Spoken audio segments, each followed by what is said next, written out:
There we go. Just started recording, so I guess I'll go ahead and get started. Welcome, everybody. My name is Andy Hood, Local 1737. With me today, I've got Sean Abbey and Bill Pollock. We'll bump off of these webcams and get into the introductions and get right into this program. Morning. So today we're going to do representing members. And as I said, my name is Andy Hood, Harrison Township, Local 1737, Vice Chair of the Education and Training Committee.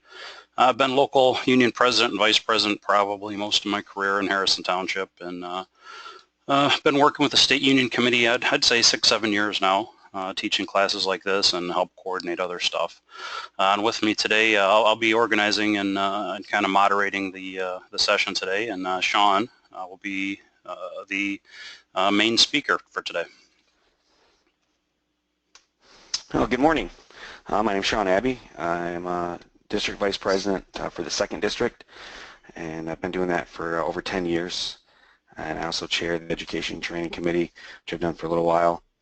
And I also serve as an IFF service rep, which all that means, all that stuff there is, I do a lot of this stuff a lot of the time, a lot of representing members across the state. In my own local, I've been a member of Local 3174 in Kentwood for 25 years, and there I was on pretty much every executive board position except treasurer during my time there. So hopefully a lot of that stuff will help out today as we're moving through this course. And we also have Bill joining us. Yep, I'm Bill Pollock, Lansing, Local 421, retired after 25 years as a battalion chief. I'm currently the education and training coordinator for the Michigan Professional Firefighters Union. Sorry about that, a little glitch there. All right,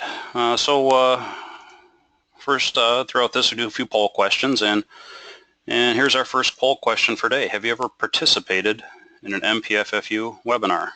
Go ahead and answer there with your cursor on the screen. I'll give everybody, I don't know, 30 seconds or here to throw an answer up. And you can answer 2 times too, so answer the first question and then answer the bottom one if this is your first MPFFU webinar or not.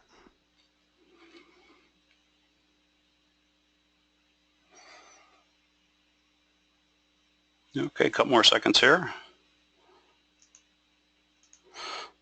Okay.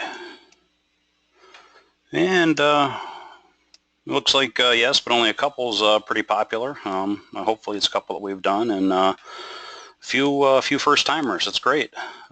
Very good.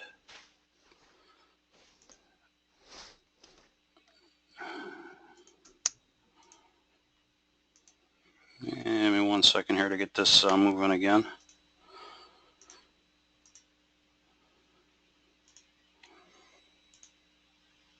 Okay, so a couple of our webinar ground rules here. We have a toolbar on the side. Everybody has access to it.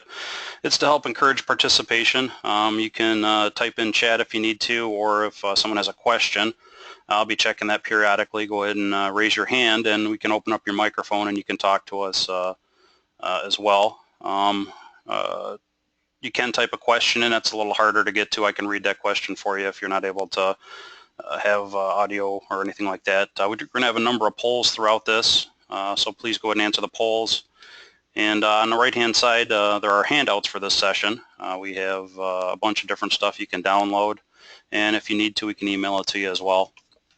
But it's a lot of the details, some of the stuff we're going to cover throughout this webinar. And we are recording this, so we're able to present it to members who couldn't participate throughout the day today.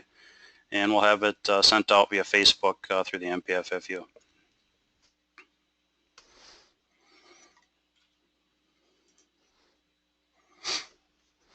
So here we go. We're going to launch right into a second poll question. Have you represented members before? And if not, are you in a position where you may have to?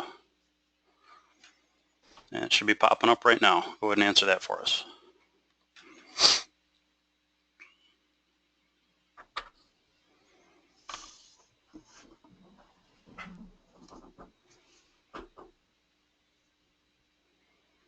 Looks like we got a lot of answers in here. Give me a couple seconds and we'll pop this one up here, another 5 seconds or so.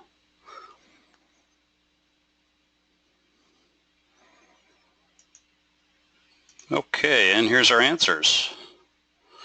Yes, many times 30% of you, and 30% are new to this role. That's good. Guys and girls are recognizing that they may need to do this and are looking to get some education. A couple members, yes, only once or twice, and good, very good. So for this session here will help you in that respect. And again, we'll move. Sorry, wrong way there, fellas.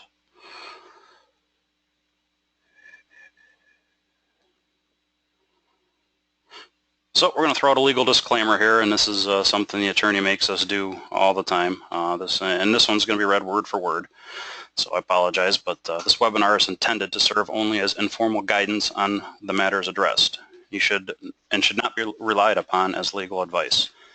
Anyone using this webinar or information provided in the associated training program should rely on his or her own independent judgment or, as appropriate, seek advice of competent professional in determining the exercise of reasonable care in any given circumstance.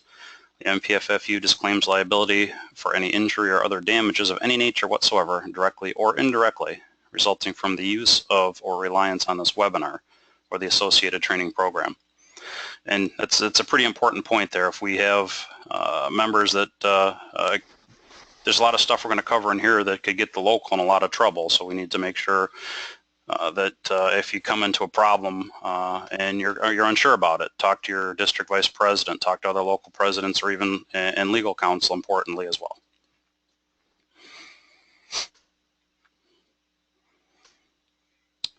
And some of the objectives we're going to go over, we're going to discuss the roles and responsibilities of representing members, how to provide representation, duty of fair representation. That's an important one. We don't typically see a lot of DFR claims, but the potential is always there. Processing grievances, local autonomy, how every local is different, and the different things you can do.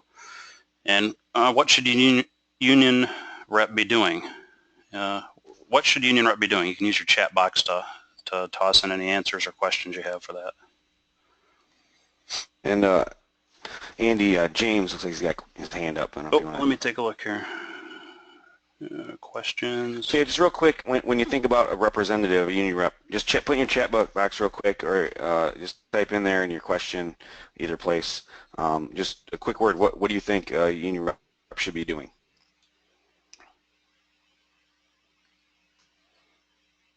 Yep, I see James there. I'm gonna turn your microphone on, James, if you got a question. Ready?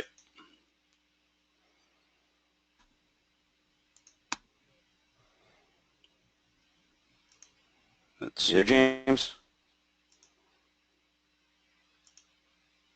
Maybe not. Go ahead and try to type a chat or something, James, and or send a question out for that.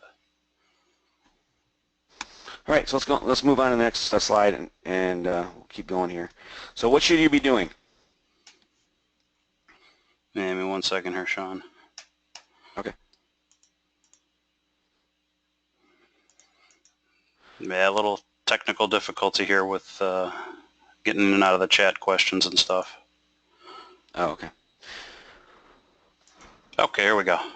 Well, big time. The main thing you should be doing is you're the first line of communications. So as you're representing your members, you should be the first line of communication up and down. So you're getting stuff from admin, you're getting stuff from your members, and really you kind of need to be a good communication piece between those. Representation, that's obviously key. We're going to be representing them, and we're going to be talking a lot about these as we go through the program today. Doing grievance processing, you need to make sure you're attending meetings so you're informed and know what's going on. That includes your own local meetings, maybe meetings at City Hall, or district meetings, IFF and MPFFU meetings, things like that. Also, rally your members. This is a big one that I think we don't do a good enough job with, as all of us, myself included, is making sure we're rallying our members. We become lost in emails and texts and everything else, and I think our age of communication has become an age of over communication, and when people are getting 100 emails a day, it's really easy to lose your one that says, hey, we need you to show up in Lansing today. So it's important to have that personal contact. I always tell people, it's like, if you want to get a trade at work, do you just email blast your whole department, or do you reach out to those people you can really count on to help you out? Same thing for anything else you do. When you're rallying your members, you need to reach out to those people that will be there and get them to come. help organize events, so whether it be MDA Fill the Boot or some kind of a rally or some kind of a march. That's kind of what needs to happen. You're the first line of defense, so if you see stuff happening around, you need to be there and make sure you are representing the members in your contract. And make sure you're organized and educated. We're talking a lot about that as we go. And one of those things that Sean mentioned, first line of communication, that's really important. If you need, as a local union president or representative, you need to be making sure that your members are coming to you. However, you need to do that. It's a lot more difficult for a union to function correctly if your members have a question about the contract and go to seek management's opinion, not the union's opinion. Perfect. Make sure you're educated. So there's tons of external classes and internal classes, and internal leaders. So if there's classes out like this one, webinars, there's all kinds. The state's putting out trainings. We've got a great opportunity coming up in May. I believe it's the 22nd and 23rd. Is that right, Andy? That's right. Yep. Of May. It's going to be down in Novi, which is going to have some good tracks. There's also IFF has lots of trainings, and part of that's an IFF training, as well as we have our own IFF 8th District PEP event every year in October, November-ish down in Indy. I think we're going to continue those, as well as lots of other opportunities.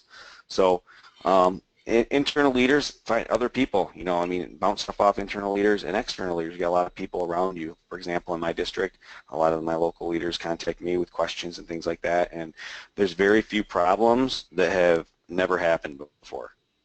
Most things that happen have happened somewhere else. So you've got someone with some experience out there somewhere. We just need to find them and find out what they did and what their outcome was, and how best to deal with situations. So there's tons of resources out there for you. Just know where those are at, and just go up the chain. You can start with your state VP. You've got legal. You got your own legal. The state has a legal as well. Michael Herons, our legal counsel, as well as the IFF has a whole legal team. The IFF, as far as I'm concerned, is one of our most underused resources that we pay the freight for.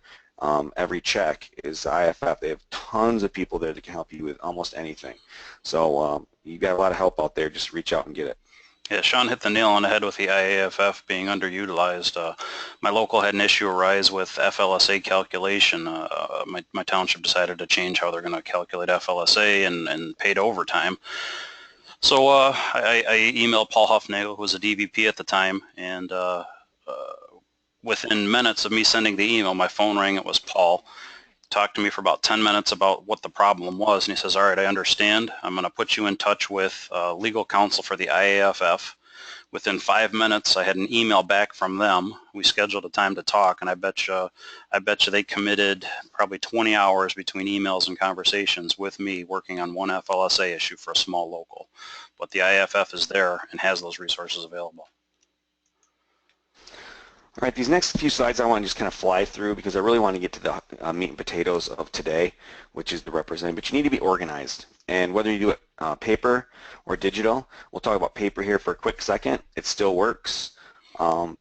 It helps keep you organized. You have copies of everything, but you need to update that stuff. You need to file it. A good idea might be to scan it so you do have electronically down the road, and then you might have to shred it depending on what it has to pertain to.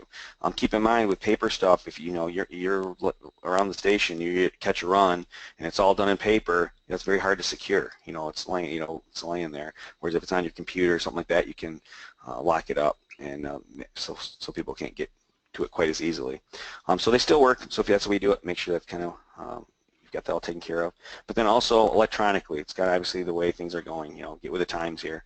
It's at your fingertips. You can scan stuff a lot of times, so you can scan for information very easily. You can store tons of stuff in a small area. So a lot of times, I know our union where we kept all of our stuff, we had file cabinets and file cabinets of paperwork and things like that, and really we don't have that anymore. Everything's done electronically, and we scan everything and shred it, and it's all kind of right there. So it's a lot more effective and more secure. And even more accessible too. If your local decides to put everything on a Dropbox account or a Google Drive account, you can access it from any device you have. So say you're you forget your computer, you can pull it up on your cell phone and look at grievance process and check timelines and things like that. So. Yep, awesome. So make sure that your representatives have what they need. They have the resources and tools right up front. You don't want to wait until after things are happening to be like, oh, you know what, this guy's getting called to be a rep and he doesn't have a copy of the contract. He doesn't know what our bylaws and all that kind of stuff. This guy's getting written up on a part of the city handbook, but he doesn't even have a copy of that. He needs to start a grievance, but he doesn't have a form. That's not the time to do that. This should be already in every person that has a potential to represent a member should have all of this stuff with them. Should have CBA, rules and regs. I'll let you read down the list. On the big one there, the Garrity form, and we've got those at the state website, and I think there's one in your handouts. I can't remember. Let me check. But yeah, there's a Garrity form in your handouts, so make sure your handouts are on the right there, so make sure you download those during the course here. And know what your members' rights are, and we'll talk about those as we go forward. Really, they should have all that stuff with them. Any other ideas, Andy, or anything else you can think of? No, I think this covers it pretty well.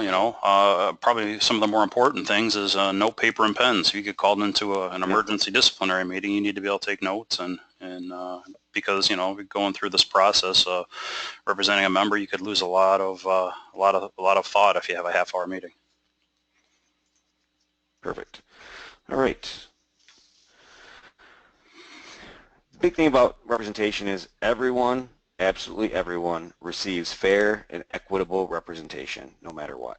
If you kind of just live by that mantra when you're representing anybody, you're good to go. That's going to take care of probably 95% of your problems that could arise. What happens is if you're not fair and equitable, you start having issues and run into other DFR type situations and things like that. Let's keep going here.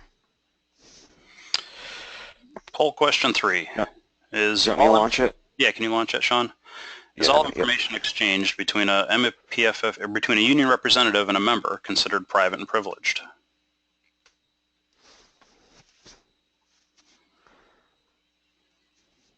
Okay, everyone should have that poll up on their screen there.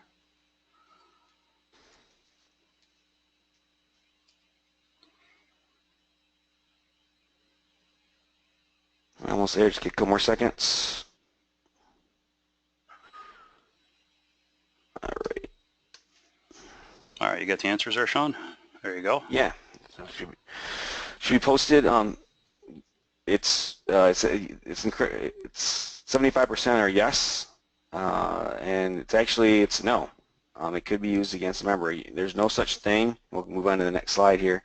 There's no such thing as attorney-client privilege, if you will, between a union rep and the member. So, for example, if you were, let's say, a member got accused of stealing money from the petty cash, and he comes to you and says, yeah, I stole a bunch of money from the petty cash, and the local firehouse guy that can't stand you happens to overhear that, he could go to trial, and this thing goes to trial. It could actually be called, and you could be forced to testify against your own member. So keep that in mind. Just advise when you're discussing issues that there's no privilege, that you could be called to testify against your very own member. I see there's a hand up too. Let me get to this real quick.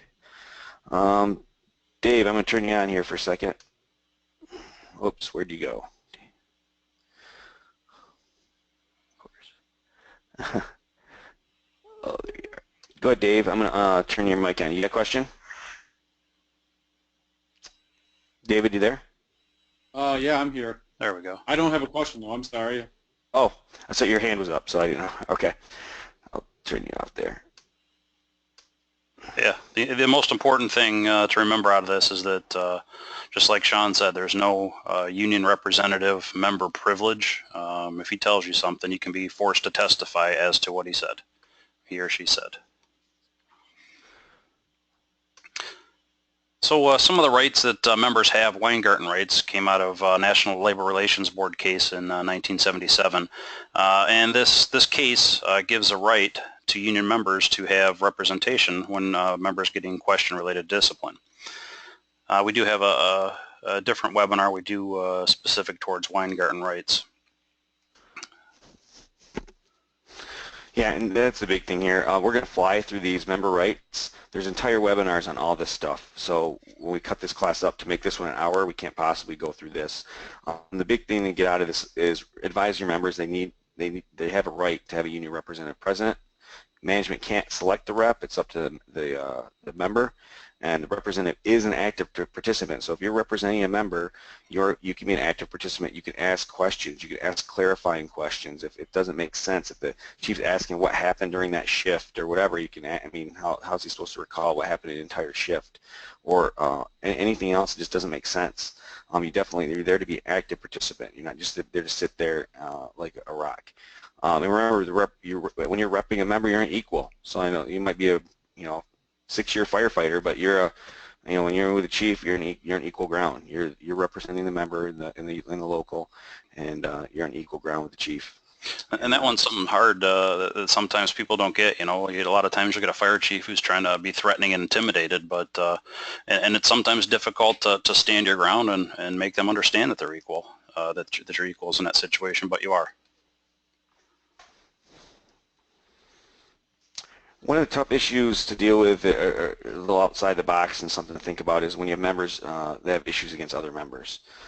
They can get very ugly, and remember, each one should have their very own rep. You never want to have one rep for both members, because it really kind of makes it muddy. You really want to assign a separate rep to each person. That way they've got their own rep, dealing with their issues, and they can kind of come together. This does happen quite often. You may have one member have an issue with another member, and it can get ugly with between the two of them. So I'll make sure to do that. The other issue is a lot of times, like, a person might be like, oh, I used to be the president. I don't need a union rep. I know what I'm doing, or I'm a past union leader or whatever. Everyone should get a rep, because it's not about who you are, knowing the process or whatever. It's about the local being represented there, because the local is representing not only that member but the contract. You don't want some past president who might kind of know how things are going and go in there and cut some deal to try to to get out of something or do something different or whatever, when that's not really the way it should happen. It should be fair and equitable for everybody. So if a member that's never been on the e-board gets a rep, then a member that has been on the e-board should get a rep. And really just comes down to just being equal and fair. And even that third party thing, a lot of times, it's just nice having that extra set of ears in there, so you don't get into a he said, she said type thing. Everyone knows what's going on.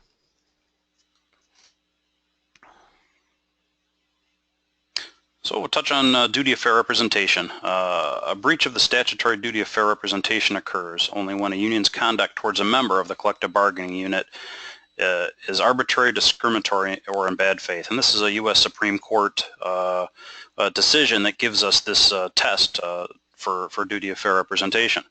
And again, we got a webinar that covers both Weingarten, DFR, Garrity, in much greater detail. But understand, the most important part of this is understand when you're doing your job as a union representative, it cannot be arbitrary, discriminatory, or in bad faith. Those are the 3 key terms that come out of this. Yeah, check out that webinar, guys. It's really good.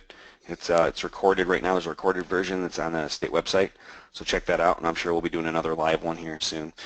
But DFR, and again, I don't want to spend too much time on this, but they're devastating. There's a lot of locals across the state that have actually paid more money fighting DFR cases against members that have been treated unfairly than by management.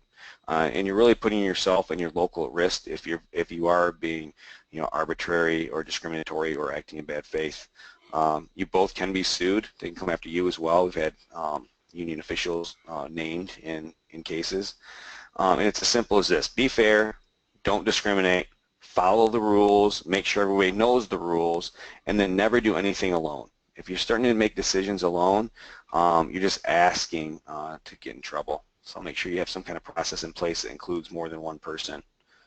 And again, you can spend a lot more time on that in that DFR area. Questions. We're going to take some breaks as we go through the webinar to actually answer some questions if you have anything so far. I'm just going to raise your hand real quick and we'll turn your mic on if anyone has any questions so far on the program. Everybody looking good? All right. Terrific. Very good. Let's keep going. So grievance processing, what constitutes a valid grievance? And this is sometimes a very, very subjective term that people say, hey, I've got this grievance, and recite you something that that you say is just, no, you're just arguing with another guy or girl in the department or your local or whatever. That's not a grievance. A grievance comes down to a couple very specific things.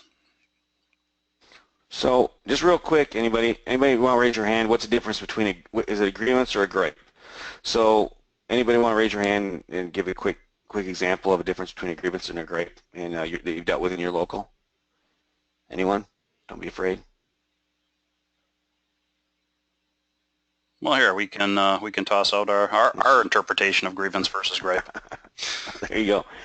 A grievance and a gripe, you got them on the left and right there. On the left, a clear grievance is going to be a violation of CBA, of law, of agency regulations, a violation of a health or safety standard, something that's directly written that you can actually point to and say, my employer is violating this, and according to our contract, they're supposed to be doing this, and they're not doing it. A gripe is going to be, no, there's no violation. A lot of times it can be a dispute between workers, personality conflict, a simple complaint. I use the example like, you've always washed up everything at 9 o'clock at night every night, and then one night everybody's like, oh, we're going to wash them at 8 o'clock tonight, and you're like, oh, the Red Wings game's on, I want to file a grievance because we're not supposed to wash until 9. Well, it's not really in the contract. That's just a kind of a grape thing. So anyway, so just keep that in mind. When you're dealing with members, make sure they should be able to point to a grievance. And ask them that. Say, okay, you think you have a grievance, show me where you're being grieved. Literally all those things on the left should be something they should be able to point to language of some sort and show you this is why it's a grievance. And you can help them out in that too. I'm not saying, if you know it's a grievance, you can help them through the process because they might not know where that's at in the contract. They might say, hey, you know what, I didn't get paid for holiday last week, and I'm pretty sure, we get paid for New Year's Day. Well, yeah, that's pretty clear. You can go to the contract, show it, and it's pretty easy, slam dunk. But make them point that out and help them make you do some of the work. And remember, too, never just dismiss stuff at ground level. If it's something more than what I talked about earlier as a gripe, and there could be potential grievance, make sure you get some help on it. If you're not sure, have that process in place in your local. A grievance committee or the e-board or whoever is dealing with that, and that should be the group that decides whether it is a grievance or not, and process it through. If you just dismiss it, because here's what happens. The same person comes to you, once a week with a grievance, and 95% of them aren't. You know what, that 5% of the time he's going to come to you, and it's going to be a real grievance, and you're not even going to have your brain turned on because you're like, you know what, this guy, all he does is complain about everything, and this is not a grievance. And now all of a sudden he comes to you and it is one. Now you're going to be put in a bad spot because now he's going to come after you potentially or the local for not representing you properly with a DFR or whatever. All right.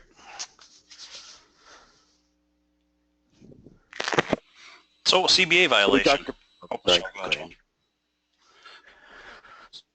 So yeah, wages, hours, and these are easy to point to. Wages, hours, working conditions, anything in your contract, very easy to go through. Big ones, a lot of times we see them with those ones at the bottom. Stuff like discipline and promotions, those are probably the ones at the top. You don't really get those a lot unless they're not figuring stuff out properly.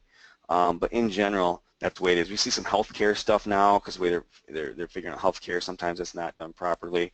I just had a local in my district that they're trying to make unilateral changes mid-contract with healthcare, so they file a grievance, stuff like that. But a lot of times those bottom two are pretty big, like they want to promote on their own instead of following the contract, or discipline however they want versus what the contract reads. So those are kind of some of the big ones. So.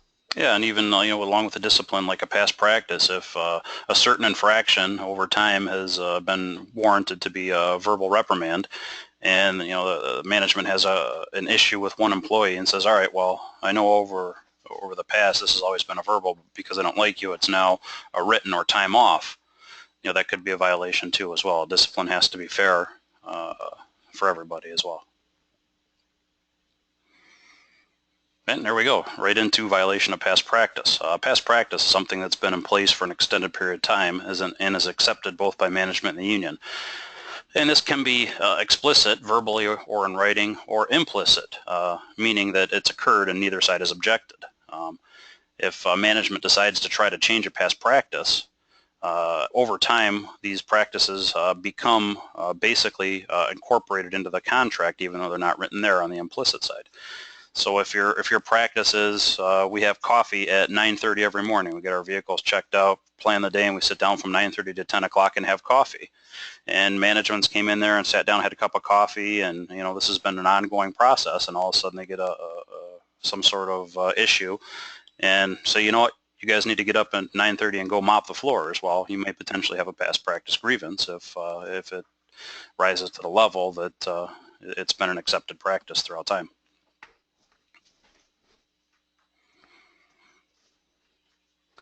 And again, a lot of those things, if it's something that has been past practice for, like, let's say, for example, this kind of happens in my local even. Let's say they've always done they've sent all your uniforms out to cleaners, so you get cleaning service, but it's not in the contract, and it's been in there, and they've always done it. That might be something on one of those contracts. It might be an easy one to throw in there and say, you know what, we really like having our uniforms clean. You've always done it. Let's just put it in the contract. That way we know it's always, you've done it for 20 years. Let's just put it in the contract. So sometimes put some of those things in there if you can, and they're really easy gets because you can tell them you've always done it. So it's, it's, if you stopped, we would file a unfair labor, or a past practice grievance against you. So let's just stay away from that. Violations of fair treatment, any of the protected classes, and union activity. PARA gives you right to have union activity. So for example, if any of you today are in your station listening to this, there's some states where you would be fired for doing this, and so your union activity is protected. So if they try to come after you for your union activity, that can be a grievance or a ULP. Violations of state or federal laws could or standards could lead to a grievance. FLSA, hours of work.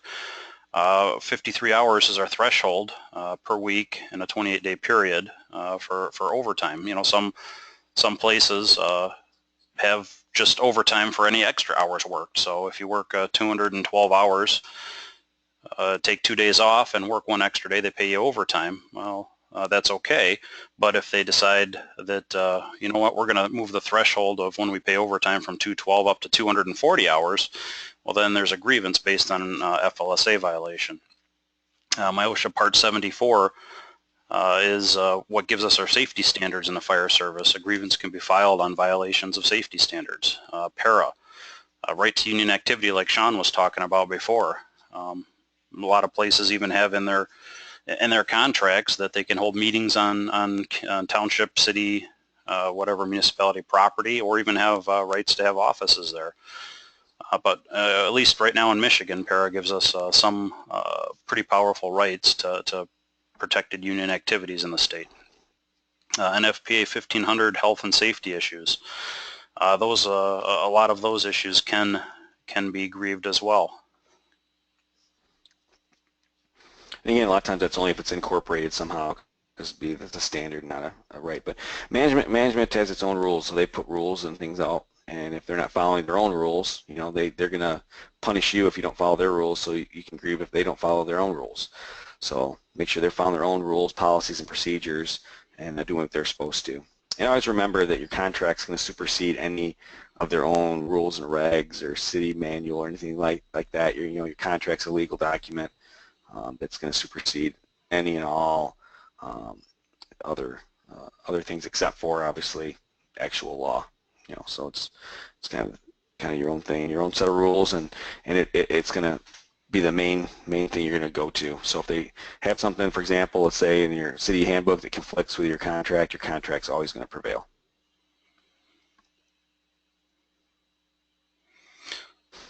So here comes the hard part. Now what? You've got a grievance. So what we recommend is every local has a process on how to file a grievance, how to document, how to file, and the steps, and also include in there your timelines. Every process is different, but we can get into some of the details here, right? Some grievances may never be filed. If management calls in a member for an investigation and they ask for union representation. The union rep shows up, they conduct this investigation and find out there's no violation. Well, there's no need to file a grievance. There was no negative action by management. If the aggrieved party is satisfied with the explanation. And, this could be many different things. This could be a work dispute or personality conflict. Someone gets called in because someone lost their temper, and it's going to be an insubordination issue. And then the aggrieved party, say the lieutenant, gets the explanation that, yeah, this guy he's got a brand new baby, he was up all night, he lost his temper, he apologized, and that may be enough to satisfy that engine company lieutenant that, okay, no problem, I understand that, that's okay. Management may change their position on some issues. Sometimes management realizes that the fight they're about to take on isn't worth the outcome they're hoping to get, and they might maybe back down at that point. Union discovers a previous agreement or settlement. This is going back to keeping good records. This is critically important. My local, personally, we had an issue where we'd send guys off to physicals, and they do it on duty. So we'd send half of our personnel on a daily basis during physical time out of the community, out of service, to have their physicals done. So the local filed a grievance at the time. Management didn't get too far in the process. Management agreed, all right, no problem. When we have physicals, we'll fill overtime for those members that are off getting their physicals. Well, lo and behold, management's changed, and the new fire chief says, no, I'm never going to pay that. That's not okay. Well, we brought out the old grievance and settlement where management agreed that they were going to pay it, and in that case, we didn't even have to file a grievance a second time. Said, all right, that's our agreement. And then has there been a precedent? Oh, sorry, go ahead. Andy, that's key too, because a lot of times, like, that's a great example of, we have a lot better historical knowledge of what's going on in the cities than most of the people at the city. I mean, city managers, mayors, fire chiefs, HR directors, all those type of people. I mean, just think in your own local, if you've been there for any extended amount of time, how many you've gone through. I mean, I'm sure in your career you've gone through multiple of all those positions. So they're not going to have any historical knowledge about what's going on, like Andy talked about. But most of us do. But it's key that we know it and we use it, because if you don't know what's going on, if Andy didn't know that they had that agreement out, now you're going to cost the local even more money, and who knows, maybe this time you don't get the same result. It's a different arbitrator or a different outcome or whatever, and now you're screwed. So make sure you keep track of all that stuff. And last, has there been a precedent? Oh, you got a question, Sean?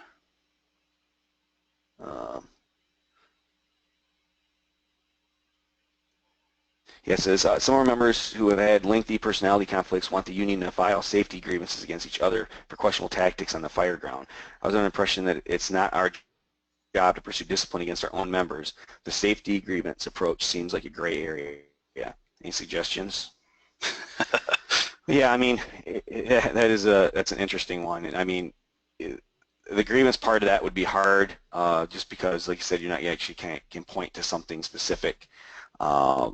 But safety is part. You can always negotiate safety and talk about safety and things like that. And if you are having members making questionable decisions, I think that's more just a conversation. The issue there too is personalities and tactics. You know what I mean? That person might say, "Oh, I thought that was, what's safe to one person is not safe to another."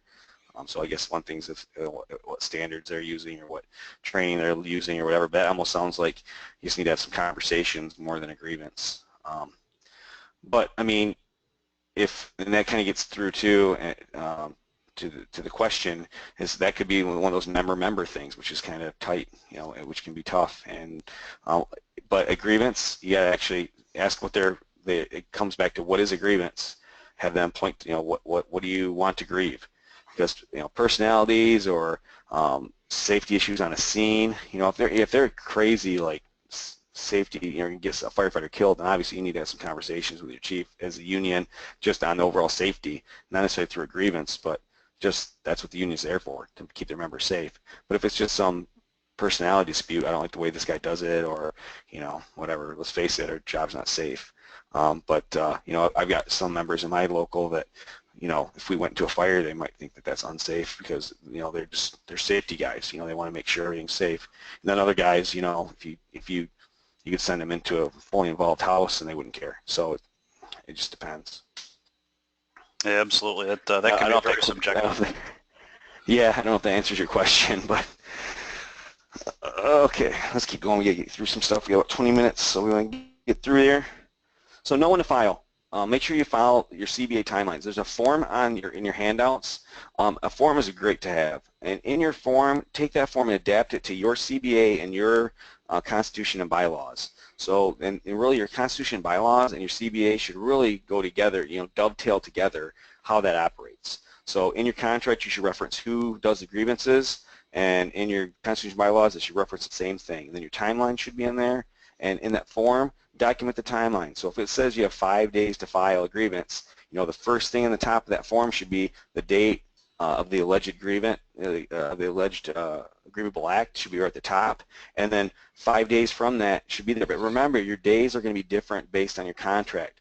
Some people don't include weekends. Some people do. Some people don't include holidays. Some people do. So you really want to make sure when you're counting those days that you know what they are. So if you only use work days, or for City Hall people, it happens today, and we got 5 days to file. So today's Wednesday, so then you go Thursday, Friday, Saturday, Sunday doesn't count, Monday, Tuesday, Wednesday. So it's Wednesday of next week is we got to file by then. So that date should be on there. If you and again, that's going to give you some time to investigate. If you do not have time to investigate, either just file it and say, hey, we're still investigating, but we want to file this, or try to get an extension. If you're doing an extension, make sure it's in writing. But keep in mind that goes both ways too. If you're asking for leeway on contract wording, they might ask for leeway another time. Let's say one of the timelines, they're having their attorney review things and they want an extension. Well, if you're not going to grant them an extension for their attorney, they might not grant you an extension next time to turn it in. So, try to work with them and work that out. You can always withdraw. A lot of people are like, oh, why should if we withdraw, that makes us look weak. Well, what makes you look weak is losing. So if you've done some investigation and you found out that that's a losing grievance, then that's weak. So you can also withdraw it without due prejudice, saying that, hey, we didn't know what all the facts are. We don't want to take this because there's no even, you don't even have to give an excuse. It just other facts may have come up to make you want to withdraw that. It could be cost thing. And keep in mind, we talk about that a lot in the representation thing and DFR and all that. It could be a cost is a valid issue. If it's going to cost one member $1 forever, then maybe you're just like, hey, here's your dollar, dude. We're not going to fight this because it's never going to happen again. They said they're not going to do it again. We've got writing that says they're not going to do it again. They're just not going to pay you your dollar. But if it's something that's going to cost $1 for every member, every paycheck forever, then obviously that's, you want to keep going. I always liked to, whenever I had a grievance that I was pursuing, I always liked having the paperwork already done and in my hand when I had the first meeting.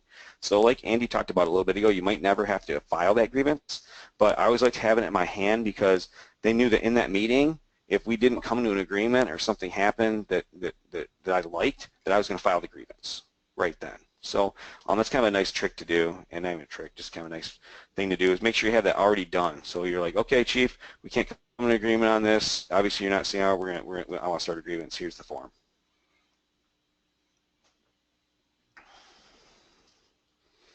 I want to really quickly go through this. Make sure when you're writing a grievance, you want to know what member, group of members. It could be the whole local. What happened or failed to happen, and why is this a grievance? What article is being filed against, or what article are you referencing? And remember, you can always put inter alia or all other relevant articles of the CBA, because let's say it's a pay issue. Let's say the guy went to some training and didn't get paid overtime for it properly, whatever. But there might be another part of your contract that says, your vacation time or your sick time, whatever, or your longevity is based on your pay. Maybe those need to get credited as well. So just kind of keep that in mind. You might be looking at one thing, but it could affect other parts of the CBA as well. And then exact precise times and dates when things happen. And the big thing is the relief. What do you want? We want them to correct the situation, don't do it again, and we also want to be made whole. And be made whole is nice because you can put in there, we want his sick time back, his pay back, and we want the employee to be made whole.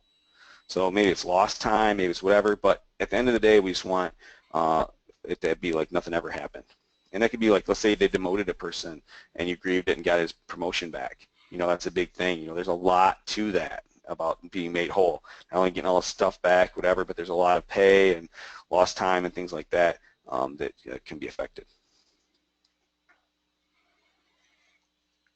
So every local needs to have a grievance action plan, right? Start a file whenever there's a potential grievance or potential grievance, and whether you do that via paper or computer. Obviously, we're stressing computer here, but part of this grievance action plan is develop this, right? Start a grievance fact sheet. This could be something that your union representative has, where he just takes notes and meeting with the person that's grieved. He takes the notes, gets written statements. This is somewhere where you can collect and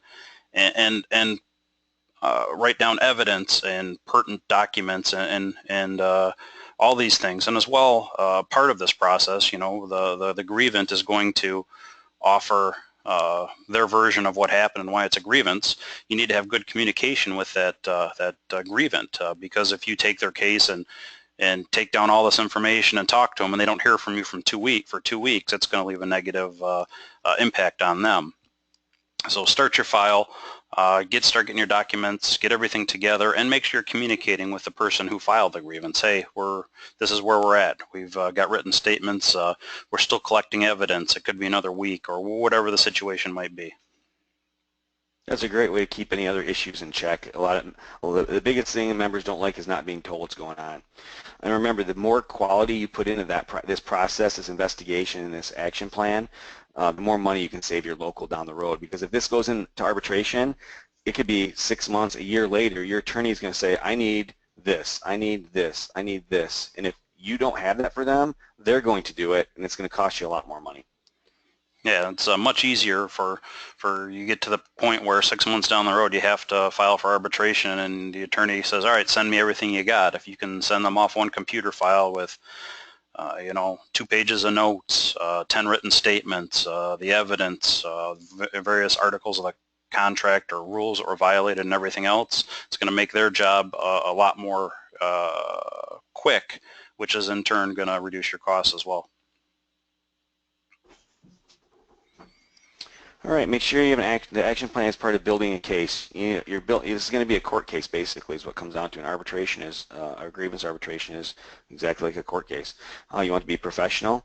You always want to look and act the part, because again, you're representing that member, so you don't want you don't instill a lot of confidence when you walk in cut off shorts and a tank top to a meeting with your member and the chief. So make sure you're organized. I tell you what, when I go into meetings, I always laugh because a lot of attorneys I deal with, they look totally unorganized and when everything's everywhere, and I always kind of grin a little bit and think in the back of my head, it's like, man, this is really good for us because you always want to be more organized than they are. So make sure you're organized, follow your procedure, know what that is, and then seek support when needed. Make sure you understand that you might not be able to do everything on your own. So use those internal contacts that you might have, and those external, and your counsel as well. Keep everybody in the loop. So in touching with Sean's being organized and look the part, we did this with contract negotiations. But if you have a significant grievance that is going to involve a lot of meetings, this could be something you do as well. We bought a laptop computer and a cheap scanner printer. So when we sat down, you could sit down. You could be printing off documents. You could deal with making your settlement agreement right there on the table, printing it off, and both parties sign. So even having those couple little items there might speed the process along as well.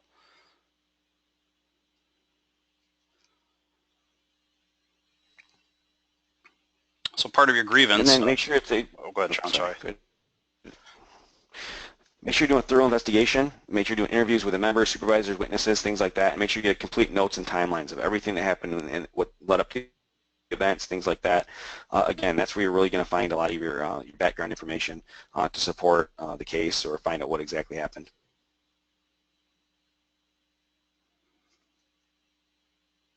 And ask those 5 W's: who's the aggrieved, what happened or didn't happen, when it took place, where the event occurred, and why is this a grievance, and then how this can be remedied. And really, if you go down that grievance investigation just like that, just like you would anything else, you really are going to answer all the questions, and you're going to be able to cross your T's and dot your I's and get that thing handled. Yeah, it's important to have a process to go through and investigating a grievance. If you go in there haphazardly, you're going to miss steps, you're going to miss information and stuff that's pertinent. So, following something, procedure like this, or it could be very beneficial for you. And remember now too, when you're investigating a lot of this stuff, and it talks about this, is there's so much stuff out there: cameras, phones, check. Like my station, we've got card access to get in. There's cameras around the premises for security. So I mean, there's make sure you've got all the data and you get that from them. If they're trying to accuse somebody showing up late to work for 10 shifts in a row or something like that, and they're using that stuff, make sure it's set up right. Make sure those times are right on there. Make sure everything's done. Make sure you get those records as well. So obtain any evidence you need to, any written information, get you information what they're using, and ensure that the member is aware that all this is public. Everything's public. So keep that in mind too, guys. When you're doing any investigations, and let your members know too, the other side's doing these same investigations. And anything that's said, anything that's given, anything that's written, it's not private. So the chief might say, it's just between you and me. I just want to know what you think of this guy. Is he a good officer or not? We're thinking about demoting him. And then this guy goes off and writes a 10-page rant on how this guy's the worst officer ever. I've been in arbitration hearings, grievance arbitration hearings, and that member has had to read that 10-page rant about that person 5 feet away. Not comfortable, not cool. So keep that in mind. Make sure everybody knows that all this stuff's public. It's going to all come out, and if this thing goes to arbitration, it's all going to be read, and those statements are going to be given. And another thing to remember, requesting any written information from management, that could even be meeting notes. We've FOIA'd or para-requested meeting notes from meetings that management has had with individual employees. And our fire chief gets done with a meeting with someone, he sits down on his computer and he types up his notes. So there may be pertinent data there that management can offer you too through their meeting notes if they take them.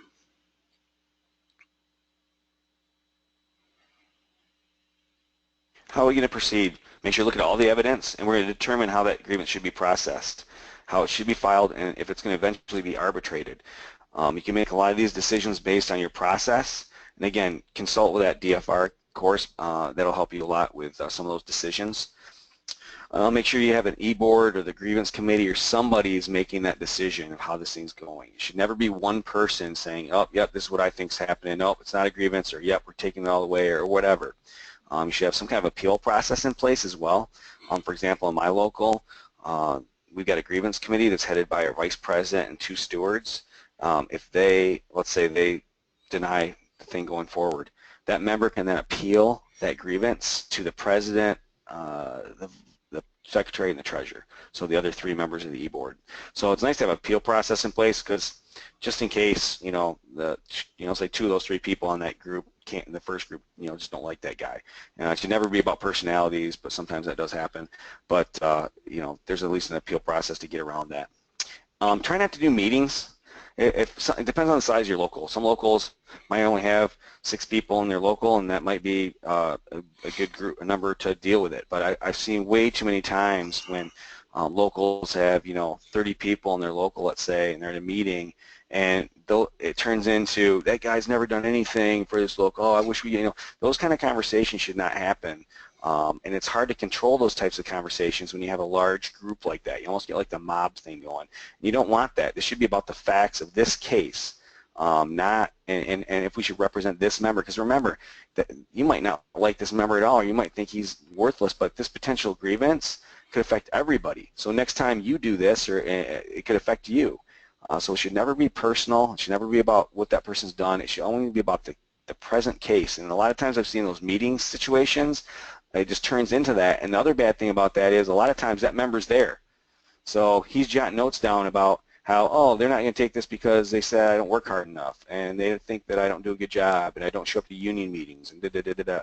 Well, he shows that to an attorney, that's a DFR all day long, because that has no bearing on the case. So I'd really try to keep it into smaller meetings where you can have thoughtful, meaningful conversation, and you don't get that, all the BS that you really don't need. And Sean touched on a very important point there. Having an appeals process can help keep you out of a DFR claim. If you have a grievance committee that initially established contact, reviewed the data, everything that went with this grievance and said, look, there's no violation here, and this member still feels aggrieved, the committee can say, all right, we have a second review process, and we'll send you to stage 2, and they will evaluate it as well. And if they come back with the same answer, it's probably safe to say that it's not a grievance, and you're also showing that when this member does take you on a DFR court case, that you've followed a process and that you've had independent people look at it and it's not arbitrary.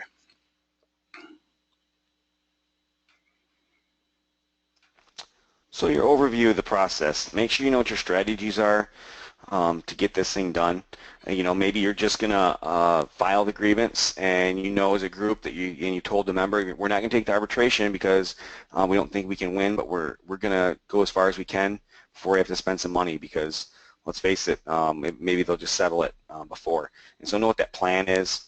Make sure there's no surprises. You know, you go into some of these and then all of a sudden you find out, oh, this member also got, you know, they're putting him off for 2 shifts because this is his 3rd rec in 10 years, and I didn't know he was in 2 other ones. Well, that shouldn't, you know, you should know that stuff. This is always business. Don't lose your cool. Generally, just like I said, the other side tends to be more unorganized, and they tend to lose their cool a little more. So remember, it's a business. I mean, act business-like. Don't lose your cool. Always be realistic about your chances, keeping in mind that external resources may be wanting to tell you what you want to hear. So, for example, your attorney might be saying, "Oh, yeah, we got good chances on this. That's good." Here, I'm here to tell you, I sat in an arbitration conference. It was a couple years ago, and there was a panel of, I think, 7 arbitrators from across the Midwest on this panel, and they were reading actual cases, police and fire cases, before us. They'd take like 20 minutes, read this case, and then each arbitrator had a red and green light in front of them that they had to side either with the city or with the union. And it was throwing darts. It was crazy. None of them, you think, oh, he's a pro-union guy, oh, he's a pro-city guy. It has no bearing. They've got their own opinions, whatever, so be realistic about your chances. So you should have a good case to begin with, but keeping in mind that just because you think it's a good case or your attorney thinks it's a good case does not necessarily mean it's a winner. So keep that in mind as well. I've had locals going with slam dunks and get beat, and they're all upset, and I've had other locals go, yeah, we're just doing this because it's the right thing to do. No, we're probably not gonna win, and they win. So just keep that in mind. Know where the other side stands. Every meeting I end with, I always, you know, I excuse my member, and I'm always like, okay, you just told him you want to fire him, but really, what do you want to do? You're not going to fire him for being late for 3 days. So where are you at?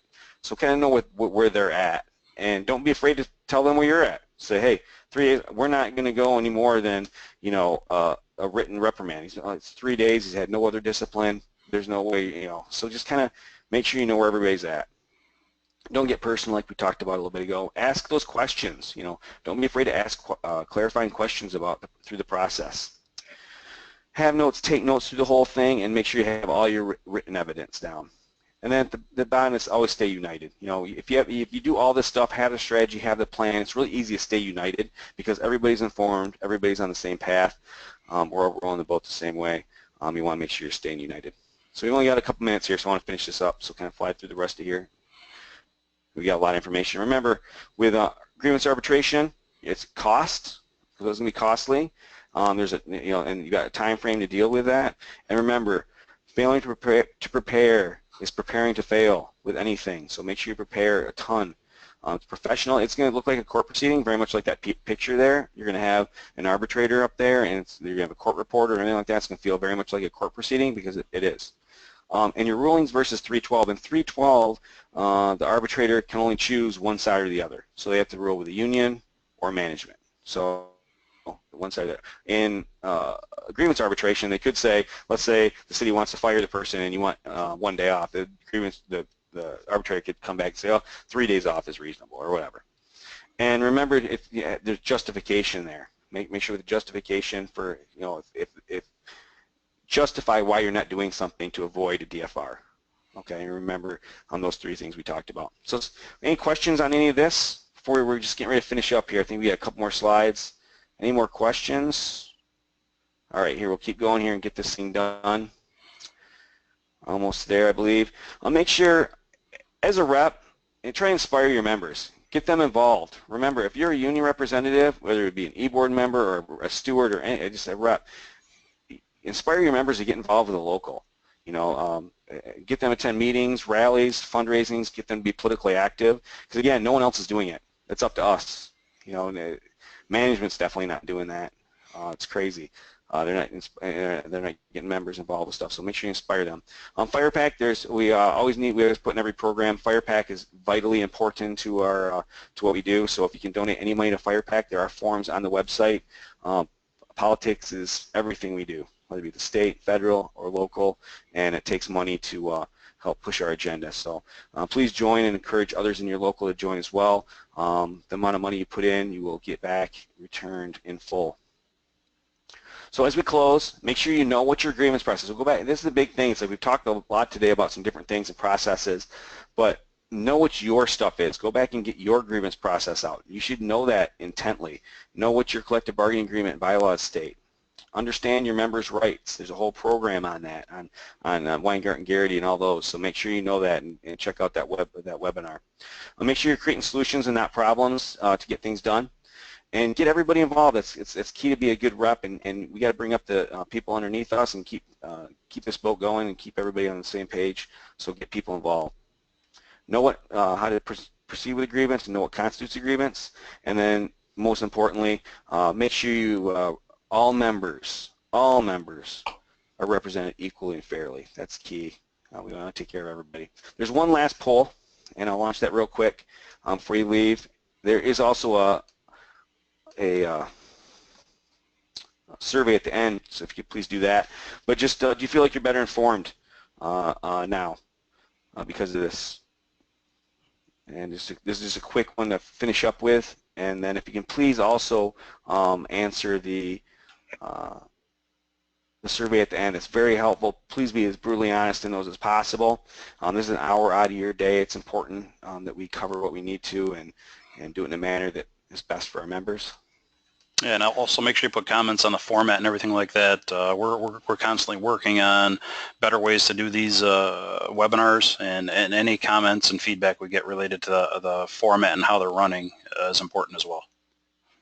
Perfect. Okay, well, and we hit our mark here, so this is good. It says, do you feel you're better informed? It says, yes, I feel much better prepared, over 50% that, and yes, it was a good refresher. So nobody said no, that it was a waste of time, so that's good. I'm glad that we were able to do that.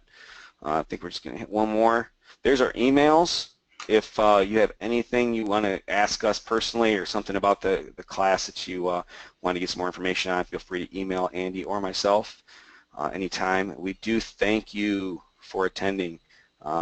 It's great that you're here, and pass this information on. And if people weren't able to make this in your e-board or one of your reps or anything like that, this will be available shortly on the MPFFU website, so if they can watch it there in the recorded version.